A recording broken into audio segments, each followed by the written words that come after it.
আসসালামু আলাইকুম রহমতুল্লাহি ওবরকাতুহ। আমি ডাক্তার মোহাম্মদ আতিকুর রহমান, নাক কান গলা রোগ বিশেষজ্ঞ এবং হেড নেক সার্জন, কনসালটেন্ট হিসেবে ইবনে সিনা মেডিকেল কলেজ হাসপাতাল কল্যাণপুরে নিয়মিতভাবে চেম্বার এবং অপারেশন করছি। প্রিয় দর্শক, টনসিলে ব্যথা হলেই কি অপারেশন লাগে?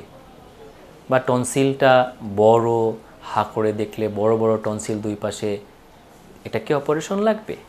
না, টনসিলের অপারেশন লাগে মূলত যদি আপনার বারবার গলা ব্যথা হয়।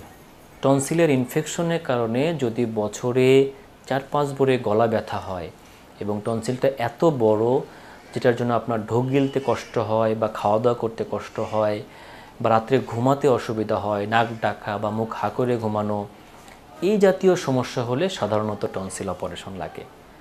আপনার গলায় টনসিলটা অনেক বড় কিন্তু আপনার কখনো গলা ব্যথা হয় না, খেতে কষ্ট হয় না, ঢোক গিলতে অসুবিধা হয় না, রাত্রে ঘুমানোর সময় আপনি স্বাভাবিক ঘুমাতে পারেন, নাক ডাকেন না, আপনার টনসিল অপারেশন করার কোনো প্রয়োজন নেই। আপনার বছরে 1-2 বার গলা ব্যথা হয়, সামান্য ব্যথা, লবণ কুসুম গরম পানি দিয়ে গড়গড়া কুলি করলে, একটা নাপা প্যারাসিটামল খেলে গলা ব্যথা ভালো হয়ে যায়, এই টনসিল অপারেশন করার কোনো প্রয়োজন নেই। কাজেই তবে যদি বারবার গলা ব্যথা হয়, খেতে কষ্ট হয়, ঢোক গিলতে কষ্ট হয়, সেই ক্ষেত্রে অবশ্যই আপনার নাক কান গলা বিশেষজ্ঞ ডাক্তারকে পরামর্শ নেবেন। সে যদি মনে করে ওষুধ দিবে, আর না হয় এটা অপারেশন করে ফেলবে। ধন্যবাদ।